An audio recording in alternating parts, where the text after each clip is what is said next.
Now, as I said to you, the whole story of migraine starts with the fifth cranial nerve. This is the fifth cranial nerve nucleus lying in the brainstem. Origin of this migraine, nobody knows. Postulation is that there is an area around deep in the brain, around the thalamus and the subthalamic region, from where the electric charge releases, and then it spreads over the brain, and then there is a slow wave of cortical depression with vasoconstriction, which goes from the occipital region, moves all the way through the brain and reaches the brainstem. When this electrical wave reaches the first order neuron in the nucleus of the trigeminal nerve, here there is a 5-hydroxytryptamine serotonin receptors on which it acts, and the second generation neurons are released. And these second generation neurons go to the meningeal vessels where they release the calcitonin gene related peptide as a neurotransmitter. And this triggers the inflammatory response, and there is an inflammation of the meninges of varying degree, and that causes the headache. The extracranial nerve fibers go to the extracranial part of the trigeminal nerve, and it causes the vasodilatation of the extracranial vessels, arteries. And these extracranial arteries then start pulsating. So you get a headache of varying degree depending upon the degree of inflammation, along with the pulsating sensations along the extracranial vessels and the tenderness of the scalp. Now I will try to explain how different medicines act in this cycle. Now, when this nerve, this electrical discharge around the thalamus releases from where the whole thing starts, which nobody knows about the exact mechanism, here is the medicines like Keppra, topiramate, valproate, lamotrigine. These medicines, they are basically anticonvulsant medicines, and they are the ones which try to stabilize this and do not let this discharge come.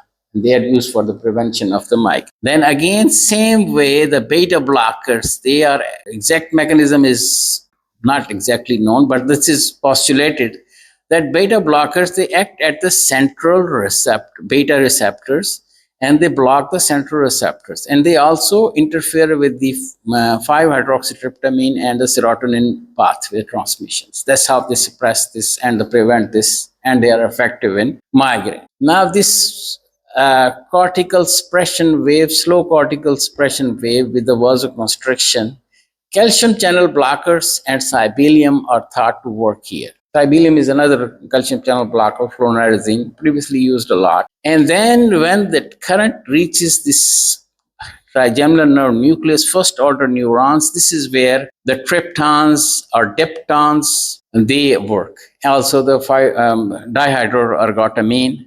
These are the medicines which act here in the acute phases, and sometimes amitriptyline, serotonergic pathway, reuptake inhibitors, they act here. And amitriptyline is very effective in preventing the migraine attack by acting here in this area. Now, the pathway, the second order neurons that go to the meninges and cause the inflammation of the meninges, these are the ones which are target for the CRGP inhibitors. I will tell you in detail later. In injectable form, it is for prevention, and oral form, it is for the acute treatment of this condition. The extracranial vessels, which are supplied by the extracranial nerves, here usually the Botox is effective. Botox inhibits the release of acetylcholine in the region in which it is given. So it inhibits these extracranial nerves, and the migraine is augmented by stopping this pulsating and dilatation of the extracranial vessels. So it definitely helps in migraine. Same way, lignocaine intranasal spray acts also as inhibiting the release of acetylcholine. Then there is a mechanism of counter pulsations, which there are instruments used on the arm to release the pulses, and which counteract with the trigeminal nerve pulsation, nerve releases, and they are also effective.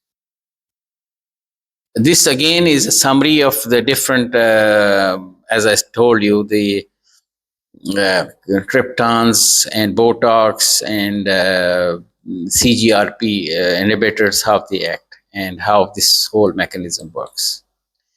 Now, this is, as I said, post-traumal phase in children, especially. They can have hemiplegia after the migraine, and then there is a special card, medical alert card, which alerts the people about the migraine, post-migraine paralysis. Now, I will discuss all the treatments and the alternative treatments for the treatment of acute phase of migraine, also the prevention of migraine and the alternative medications for the migraine one by one.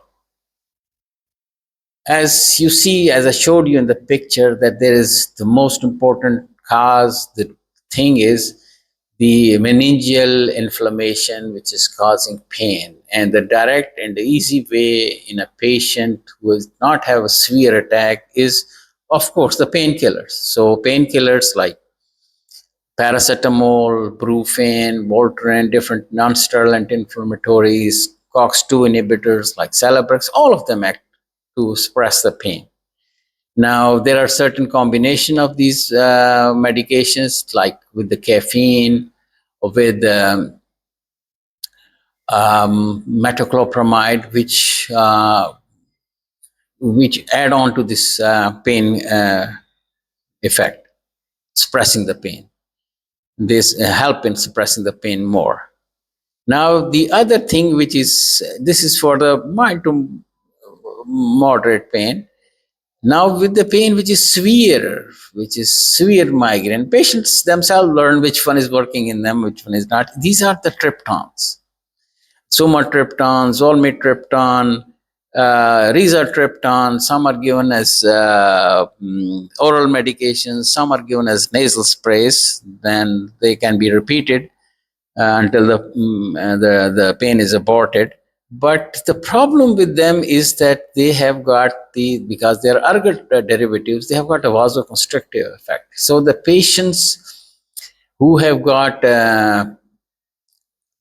hypertension or cardiac conditions, it can be very dangerous in those patients. Same is the treatment for the most severe migraine attack. This is dihydroergotamine injection. Dihydroergotamine injection is very effective for aborting the severe pain of migraine, but again, it can precipitate heart attack, and hypertension cannot be given in those conditions. Now they have come up with another medication in the same group, which are called ditans, like a lesmiditan. These are the medicines which do not have the vascular effect. They do not cause vasoconstriction, and so do not exacerbate hypertension or heart attack. And now they are being used, and as good as the triptans, but do not have the cardiovascular side effects. So this is one of the new advancements. Now, then there are the oral CGRP antagonists, calcitonin gene-related peptide receptor antagonists. As you see that I mentioned that the CGRP is the one which is responsible for the inflammation in the meninges. And if you take care of the CGRP, then you can take care of this headache also. And they are effective. The injectable form is used for the prevention, but the oral form, which is rimegepant and orogepant, these are the two medicines, the oral form, which can be taken orally for the treatment of the attack. I have come across patients who have used these medicines, but they were not very enthusiastic about the effects of these medicines. They were like, they were not, I was not very impressed with their response, how they were mentioning they got the response to these medications. As I told you, metoclopramide not only takes care of the nausea associated with the migraine, but it is also adds up in treating the migraine attack. It is called the help beyond reducing nausea in these patients. Magnesium, yeah, complementary supplement, it helps. And it has shown promise in the patients with the chronic migraine if they keep taking magnesium supplement. The other one is riboflavin, vitamin B2. It reduces the migraine attacks at least 2 a month. Say, for example, if someone is having 6 attacks a month, it decreases it down to 4 attacks, and so on. So it is one of the good food supplements that you should be taking when you're having chronic migraine. And same way is the coenzyme Q10. And it not only reduces the frequency, but also the duration of the migraine attack also. Now we come to the prevention.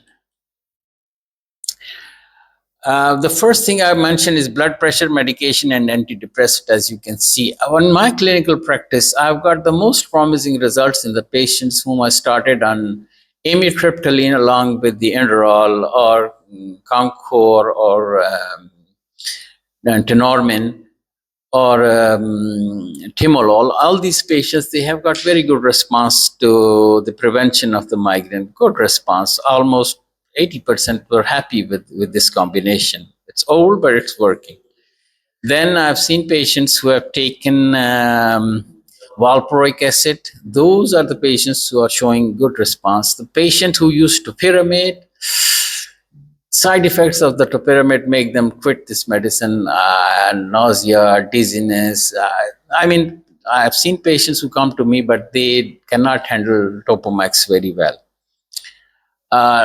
Capra, yes, I've seen patients. Well, I have prescribed Capra for the patients. There is response to Capra, but it's not as great as the Enderol with the amitriptyline or the valproate. Now, this injectable calcitonin gene-related peptide inhibitors, they come with the name Aimovig, Ajovy, and Emaglity. They are given on a monthly or a quarterly basis, and they say, as I said, they act on the CGRP receptors, and they have been effective. Patients come to me, they have been prescribed these medications, injections, and they are pain-free. Most of them are pain-free, from migraine-free, and it works. Yeah. Botox injection. Botox, as I mentioned you, it acts on the acetylcholine release, and it inhibits the acetylcholine release, and because of that, it can reduce the severity, the palpitations, the pulsations in the head, and the duration of the migraine attack. This is a picture. This is another way of dealing with it. As I mentioned, this gives a continuous pulsations to the nerve in the forearm. As a consequence of that, these pulsations counteract with the vagal nerve pulsations, and they help in preventing the attack of migraine. Now we come up to the alternative treatments and the home remedies for the patients with the migraine. Ice caps used helps. Acupuncture shown some moderate response. Neck manipulations and massages, no personal experience. Sorry. Then yoga, there has been a lot of recommendation about yoga, and there are articles mentioned in favor of yoga, that yoga helps.